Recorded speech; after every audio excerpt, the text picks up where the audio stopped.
얼마 전에 종영한 연인이라는 드라마가 있었는데 조선시대 정치사에서 아주 슬픈 장면 중에 하나였죠. 인조란 임금이 귀양살이를 하고 돌아온 본인의 아들인 소현세자를 죽음에까지 몰아가게 한 어떤 사건이 있었는데, 그 이후로 소현세자의 주변에 있는 모든 사람들을 처단을 하면서 그 중에서 세자빈인 강빈까지 죽음에 몰게 했는데, 강빈에게는 사약이 내려졌습니다.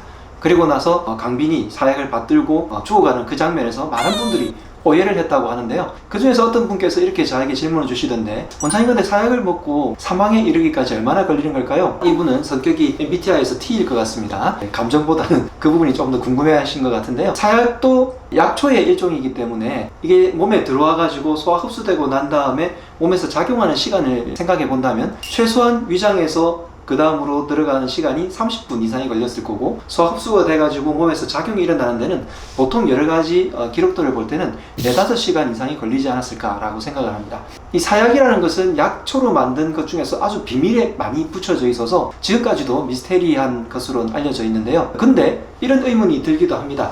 왜 하필이면 사약을 내렸을까? 그냥 죽이기만 하려고 한다면 여러가지 손쉬운 방법들이 있었을 건데, 하필이면 약을 달여서 이것을 귀양살이까지 혹은 어느 지역까지 배송을 해서 이를 배송한 다음에 어떠한 예시까지 갖추고 그리고 나서 경건하게 죽음을 왜 맞이하게 했을까요? 사약은 중앙정부에서 공식적으로 사형 집행을 한 것 중에서 가장 엄숙한 방식으로 알려져 있습니다. 어느 정도로 엄숙했냐면 대부분 다 임금이 계신 곳을 향해서 4번 절을 하고 그리고 경건하게 받든 다음에 조용하게 죽음을 맞이했다고 합니다. 사약을 이렇게 엄숙한 죽음이라고 얘기하는 이유 중에 첫 번째는요, 명예를 존중했다는 데 있습니다. 사약은 아무나 받을 수 있는 게 아니고 권위 있는 세가라든지 혹은 왕족들만 받을 수 있는 어떻게 보면 특권이라고 볼 수 있었는데요. 대부분의 교수형이라든지 참형이라든지 혹은 능지, 거열 같은 이런 여러가지 사형 집행 방식들은 굉장히 힘든 과정을 거치고 치욕스러운 과정이 있었습니다. 이런 사형 집행을 하기 전에는 일단 화살을 귀에다 꽂고 거리에다가 발가벗고 돌아다닌다든지, 혹은 죽임을 당한 그 이후에도 목이 시장거리에 이렇게 내보인다든지, 혹은 능지라는 살점을 하나하나 떼서 죽음에까지 이르게 하는 그런 사형 방식은 마지막에 팔도에 이렇게 뿌려져 가지고 시체도 찾을 수 없는 그런 상태를 만들게 하는 아주 잔혹한 사형 집행 방식이었는데요. 사약 같은 경우에는 예식을 치르고 그분이 죽음에까지 이를 수 있는 시간을 벌어졌다는 점에서도 굉장히 명예로운 죽음에 해당한다고 볼 수가 있고요. 두 번째는 다른 사형 집행 방식이 신체를 훼손하는 데 비해서 사약은 신체를 훼손하지 않고 그대로 시체를 수습을 할 수 있어서 마지막에 죽은 분들에 대해서 시체를 수습을 하고 명예도 살리면서 그럼으로써 제사까지 온전하게 치를 수 있다는 점에서 특히 조선시대의 유교의 어떤 사고방식에 있어서는 신체를 훼손하지 않는 것이 얼마나 중요한지에 대해서 들어보셨을 거예요. 그래서 신체를 훼손하지 않고 명예를 지켜주는 그런 방식에서 사약은 아주 엄숙한 죽음이었다고 볼 수 있겠습니다. 사약에서 특별한 점이 성분이 아직까지 알려지지 않았다는 건데요. 한약의 처방들이 그렇게 많이 알려졌는데도 불구하고 사약의 처방은 성분이 알려지지 않고 내이원에서만 특별하게 이렇게 내려왔다고 하는데, 사실 대부분의 한약이라는 것들이 몸을 좋게 하고 특히 간이라든지 신장이라든지 다른 부분을 좋게 해서 기운을 나게 하는 데 비해서 사약은 죽음에 이르게 하는 성분이기 때문에 아마 비밀리에 붙여지지 않았을까라고 생각을 하는데, 추측이 되게 많습니다. 아마 비상이라는 것을 들어보셨을 건데 비상과 혹은 수은 같은 것들이 사약의 주성분이었을 것이다 라고 추측하는 분들이 많고요. 근데 그 외에 부자라든지 초, 남성, 만화 이런 약재들을 거론하기도 하는데, 재밌게도 이런 약재들은 보약에도 쓰는 성분 중에 하나였습니다.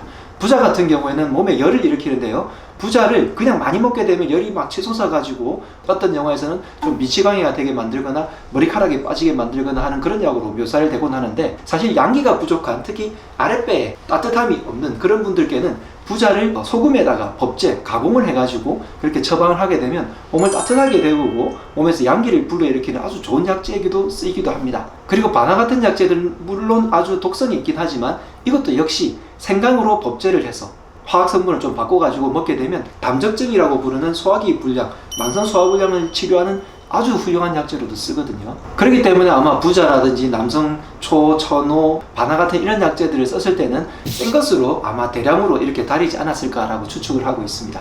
혹시 여러분들의 처방에 이런 약재가 들어갔다 하더라도 한의사들은 법제라는 과정을 거쳐서 보약으로 만드는 것이니까 너무 놀라지 마시고요. 그 외에 부고독이라든지 진독이라고 부르는 독이 있는데, 독사를 먹고 사는 어떤 맹금류의 깃털을 뽑아가지고 그렇게 또 독으로 썼다고 합니다. 하지만 이런 성분 중에서 공식적으로 알려진 것은 없다는 거 여러분들께서 아시면 좋겠고요. 그런데 이런 성분들을 가지고 어쨌든 약을 달여가지고 배송까지 힘들게 해서 갔는데 만약에 이분이 잘 안 죽게 되면 좀 곤란할 거 아닙니까? 중앙정부에서 이렇게 사약을 집행하려고 했는데 뭔가 약효도 없다 이러면 그것도 정부 입장으로서는 곤혹스러운 일이 아닐 수 없었을 겁니다. 그래서 정부에서 그런 창피한 일을 안 당하기 위해서 첫 번째로 시행한 방식이 한 사발만 가지고 가는 게 아니라 여러 잔을 가지고 갔다는 기록도 있습니다. 실제로 어떤 분들은 몇 잔을 마시고도 끄떡이 없었다고 하는데 송시열이나 조광조 같은 분들은 몇 잔을 마시고서 잘 죽지가 않아서 송시열 같은 분은 입안에다가 상처를 내가지고 거기에다 또 들이부어서 흡수를 또 빠르게 했다는 그런 말이 있고요. 그리고 사약에서는 이명수라는 분이 굉장히 유명한데요.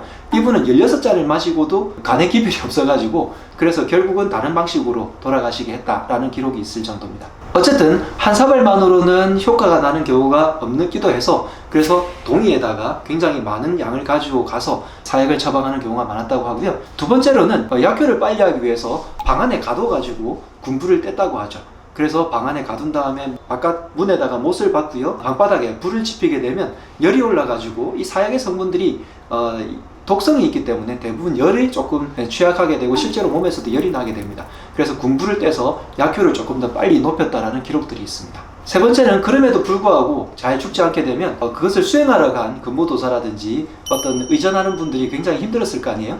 그래서 아주 너무 오랫동안 이 일이 지체되게 되면 화살 시위라든지 혹은 동아줄을 가지고 가서 어떤 다른 방법으로 스스로 자결을 하게 했다라는 기록들이 있어요. 이번 편에서는 드라마에서 사약에 대해서 궁금한 점에 대해서 한번 다뤄봤는데요. 사실 드라마를 연출하기 위해서 사약을 막 입을 벌려가지고 집어넣는다든지 위에서 들이붓는 이런 장면들이 나오기도 하는데 사약을 받는 분들은 대부분 다 경건하게, 왜냐하면 사약을 거부를 하게 돼도 어차피 죽음에 이르기 때문에 그나마 아까 말씀드린 것처럼 엄숙하게 진행을 해서 나의 시신이라도 보존하는 것이 오히려 더 큰 혜택이었기 때문에 대부분 다 이렇게 받아들였다고 하죠. 야사에서는 단 한 명 장희빈만 이렇게 좀 폐악을 지으면서 거부했다는 기록이 있는데 대부분 다 순순하게 받아들였다고 하는데 그렇게 그냥 받아들이면 드라마의 극적 구성이 조금 떨어지기 때문에 발버둥을 치고 이렇게 옆에서 잡아가면서 그렇게 사약을 먹는 장면이 연출되지 않았나 생각을 합니다. 이렇게 드라마나 영화에서는 그의 연출을 위해서 조금 바꾸는 장면들도 있었을 건데요. 그런 장면들을 댓글로 이렇게 적어주시면 한의학적인 방법을 팩트체크해서 여러분들께 알려드릴 수 있도록 하겠습니다. 재밌으셨다면 구독과 좋아요 그리고 공유를 해주시기 바랍니다. 지금까지 강남 허준 박영원 원장이었습니다. 건강하라!